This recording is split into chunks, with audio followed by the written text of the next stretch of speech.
Alors, bonjour à tous, je suis Oku Rodrigue. Je suis très content de me retrouver devant vous ce soir pour vous parler en fait des sujets assez importants.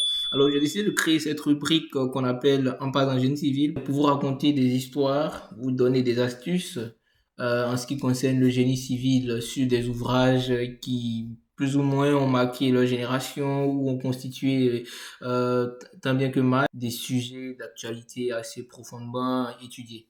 Alors aujourd'hui, le sujet que j'aimerais aborder avec vous, ça concerne le viaduc de Millau.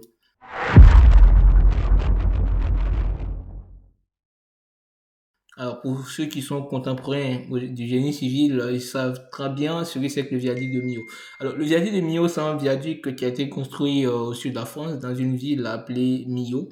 Voilà, une ville entourée par un paysage assez particulier, c'est-à-dire il y avait des collines, des hauts sommets en fait du sud de la France. En même temps, le paysage immédiat qui entourait cette ville-là, c'était des, un paysage classé.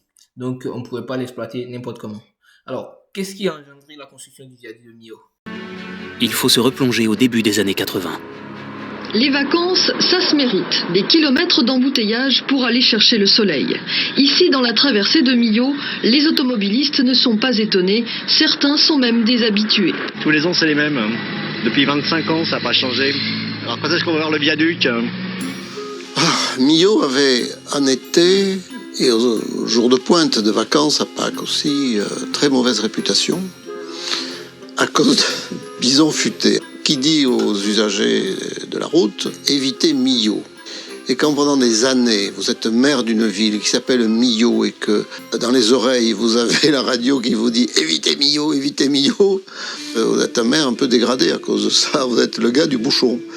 Donc votre idée première, c'est comment éviter le bouchon. Alors le maire, conscient de cela, a décidé de trouver une solution. Cette solution-là, ça serait en fait de pouvoir non seulement éliminer le bouchon en fait qui a lieu chaque été à Millau, mais aussi de créer un certain prestige, de donner un certain prestige, de pousser en fait les populations de partout dans le monde à venir à Millau et à quand même utiliser ce site-là comme un site touristique. Alors, cette idée, c'était quoi? Je vous en parle rapidement. L'idée, c'était de construire un pont. Pas n'importe quel pont. Un pont qui est suspendu entre ciel et terre. Alors, le viaduc de Millau, c'est pas un simple viaduc. C'est plutôt un viaduc qui est devenu célèbre au début des années 2000 et qui aujourd'hui garde toujours cette célébrité. Alors, deux personnalités rentrent en jeu. D'un côté, Michel Virlogeux et de l'autre, Foster. À l'issue d'un appel d'offres, la solution conçue par l'ingénieur en chef des ponts et chaussées Michel Virlogeux et dessinée par l'architecte Lord Norman Foster est retenue. Michel Virlogeux est considéré comme le grand spécialiste mondial des ponts. C'est lui le père du pont de Normandie et du dernier pont du Bosphore qui vient de voir le jour. Son entente avec Lord Foster a été déterminante dans la réussite du viaduc de Millau. Michel Virlogeux arrive. Il me parle du concours. Nous nous entendons à merveille, nous sommes sur la même longueur d'onde et nous décidons de le faire. Tout part de là. Norman Foster est une star de l'architecture. Ses nombreux ouvrages d'art iconiques en ont fait sa renommée mondiale. Alors, c'est quoi l'enjeu? Dès le départ, l'équipe de construction a dû relever 3 défis impressionnants. Le premier, construire les piles de pont les plus hautes du monde. Le deuxième, les relier à leur sommet par une autoroute de 36 000 tonnes qu'on appelle le tablier. Et le troisième, ériger 7 pylônes d'acier pesant chacun 700 tonnes. Le tout à plusieurs centaines de mètres du sol. Si haut que du haut de la tour Eiffel, il faudrait encore lever le nez pour contempler cet édifice étonnant. Au début des années 2000, c'était plutôt le début des travaux. Les travaux qui commençaient donc par la construction des fondations. Le viaduc se compose de 7 piles numérotées à partir de la rive nord de la vallée. La numéro 1 posera problème en raison de la forte déclivité. La numéro 2 constituera le plus gros défi, car ce sera la plus haute. De l'autre côté du Tarn, la numéro 3 sera à peine moins élevée. Les 4, 5, 6 et 7 se dresseront, elles, sur la pente douce de la rive sud. Les géologues ont mis les ingénieurs en garde face au calcaire fissuré de la région. Malgré cet avertissement, la construction se poursuit comme prévu avec le forage des puits qui vont servir au soutènement des piles les appuis en béton qui vont soutenir l'ouvrage. En fait, chaque pile est fondée sur 5 puits, ce que j'appelle des puits, c'est d'énormes puits de 5 mètres de diamètre et dont la profondeur varie de 9 à 16 mètres. Et le gros avantage, c'est qu'ils sont creusés dit à la main. En réalité, c'est par des petits bulldozers cubotage qu'on descend avec une grue et qu'on remonte après. Mais si vous voulez, ça permet de voir le terrain. C'est-à-dire que quand on creuse des puits, quand on fore des puits, des pieux habituels, des pieux de fondation habituels à la bentonite, on ne voit pas le terrain. Là, dans le cas précis, le problème était réglé, on le voit. Et quand il y avait une poche de terrain moins bon, eh bien, on enlève le terrain moins bon et on met du béton à la place. 3 mois seulement après la pose de la première pierre, le viaduc de Millau commence à prendre forme. Les 450 ouvriers qui occupent quotidiennement le chantier ont terminé le terrassement des plateformes, 300 000 m², ainsi que les fondations des 7 piles sur lesquelles reposera le tablier du viaduc. Posées sur des semelles de 5 mètres d'épaisseur, les piles sont réalisées de façon tout à fait classique. Par levées successives de 4 mètres, elles s'élèvent vers le ciel à l'aide de coffrages autogrimpants. Pour obtenir la résistance voulue, les piles sont équipées d'armatures en acier.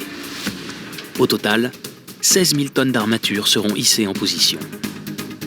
Mises bout à bout, ces barres de métal mesureraient 4000 km de long. Au rythme d'une levée de 4 mètres tous les 3 jours pour chaque pile, celles-ci seront achevées en moins de 2 ans avec un record du monde à la clé.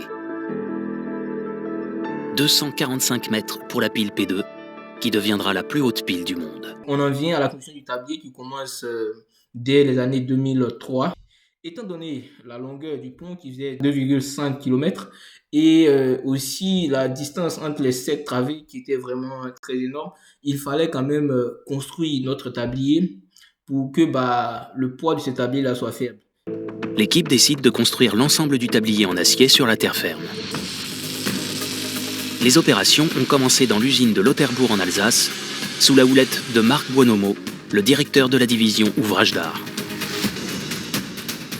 Quand on veut construire à très grande hauteur et quand on veut avoir de très grandes portées, il est préférable d'avoir un matériau le plus léger possible. Dans le cas du viaduc de Millau, le métal permettait de diviser par 3 le poids du tablier.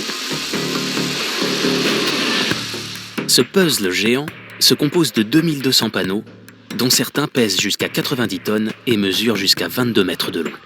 Leurs mensurations sont mesurées au laser au 10e de millimètre près. Les énormes caissons de section carrée serviront de colonne vertébrale au tablier et assureront sa rigidité, tandis que les panneaux latéraux triangulaires seront soudés de part et d'autre des caissons pour accueillir une autoroute à 4 voies. Une partie des pièces fabriquées à Lauterbourg est transportée jusqu'au site de Fos-sur-Mer, où sont assemblés les 152 caissons centraux qui forment l'épine dorsale du tablier. À Fos comme à Lauterbourg, chaque élément subit un contrôle drastique avant de prendre la direction de Millau. Pour acheminer les tronçons et les grosses pièces métalliques, il ne faudra pas moins de 2000 convois exceptionnels.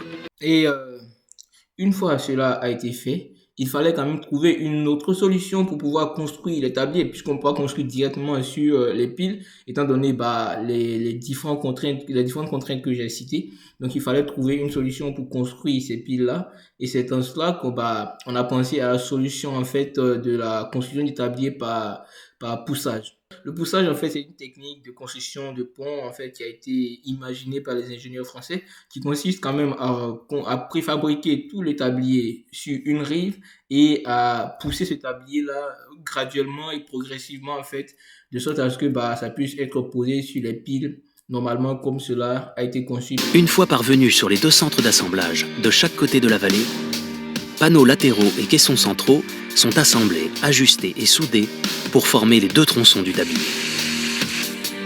Le premier mesure 1,7 km du côté sud contre 700 mètres du côté nord pour une jonction entre les piles P2 et P3 prévue en mai 2004.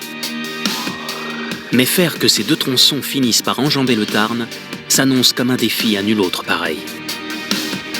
Les ouvriers seront les premiers à installer un tablier au sommet d'une pile plus haut qu'un immeuble de 80 étages. C'est ce qu'on appelle l'étape du lançage. Quand on pousse un viaduc, on prend appui sur sa culée et avec des vérins, on le pousse. Et par frottement, il avance, si vous voulez, sur ses piles. Et dans les cas classiques, par exemple des ponts ferroviaires, etc., les piles sont assez rigides pour ne pas se déformer.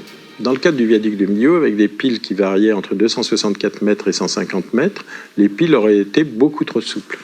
Donc les forces de frottement auraient fait que l'on entraînait les piles, et donc on aurait renversé les piles, on les aurait plutôt fait fléchir, quitte à les rompre, en poussant le viaduc compte tenu du poids du viaduc. Avec ces piles de plusieurs centaines de mètres, les 2460 mètres de longueur du tablier et son poids de 36 000 tonnes, l'opération du lançage nécessite la fabrication d'un outil spécifique permettant de pousser le tablier sans faire tomber les piles. Le mécanisme de lancement s'appuie sur un outil appelé le translateur, une machine composée de 2 cales censées glisser l'une sur l'autre à l'aide de 2 vérins. Le premier vérin pousse la première cale qui soulève la deuxième, sur laquelle repose le tablier. Ainsi, celui-ci se détache de la pile sans prendre le risque de l'endommager en s'y frottant. Ensuite, le deuxième vérin pousse la deuxième cale et le tablier avance.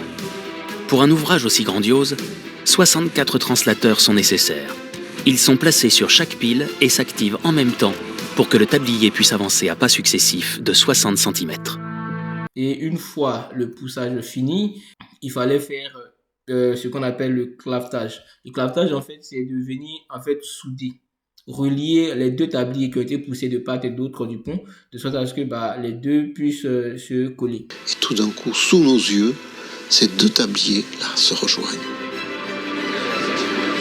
Les médias du monde entier sont présents pour assister à la jonction qu'on appelle le clavage dans le jargon des bâtisseurs. Le clavage, c'est fait en rapprochant les 2 morceaux et la géométrie est tellement parfaite que les 2 morceaux se sont emboîtés. Alors quand je dis se sont emboîtés, il ne faut pas exagérer, il y avait un petit gap entre les deux. De toute façon, il fallait ce petit gap pour la soudure, mais c'était de l'ordre de 7-8 mm, donc c'était parfait. Donc il fallait maintenant faire la pose des haubans. Donc les haubans sont posés après l'érection de la tête de pile. Chaque pylône mesure 90 mètres de haut pour un poids de 700 tonnes. Leur installation sur le mince tablier à plusieurs centaines de mètres au-dessus du Tarn constituera une première. Une fois de plus, Marc Bonomo a concocté un plan. L'ingénieur adapte une technique utilisée dans l'Égypte antique pour dresser les obélisques dans le sable. Sur le tablier, l'équipe érige 2 énormes bras d'acier arrimés par des câbles et munis chacun d'un vérin, ces 2 machines développant une force totale de 2000 tonnes. Le pylône de 700 tonnes est ensuite soulevé par les vérins hydrauliques et mis progressivement à la verticale avant d'être abaissé sur son point d'ancrage. Une fois les 7 pylônes installés, l'équipe peut arrimer les haubans qui vont rigidifier le tablier et lui permettre de résister à la circulation automobile, ce qui constitue l'objectif visé.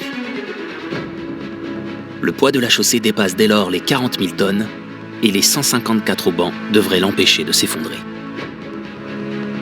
La meilleure structure pour prendre des charges, c'est le câble. Ce sont les ponts suspendus, ce sont les ponts haubans, et c'est encore mieux avec les ponts haubans parce que le hauban, il est tout droit, il est direct. Pourquoi un pont hauban ? Parce que c'est la structure la plus efficace, la plus moderne, et c'est la seule qui permette d'avoir un tablier aussi mince. Les haubans plus résistants se composent de 91 torons d'acier et leur résistance à la rupture est de 25 000 tonnes. Une fois cela fini, on arrive à la fin de la construction de notre pont, c'est-à-dire au bitumage de notre tablier et au marquage et à la pose de tout ce qui est comme équipement de pont et tout ça. Donc c'était assez intéressant. L'histoire du viaduc de Millau, c'est un viaduc qui se situe entre ciel et terre et qui contribue énormément à réduire les embouteillages, les bouchons à l'entrée ou à la sortie de la ville de Millau et qui quand même est devenu aujourd'hui un ouvrage d'art touristique qui aujourd'hui est visité par de nombreux visiteurs de partout le monde.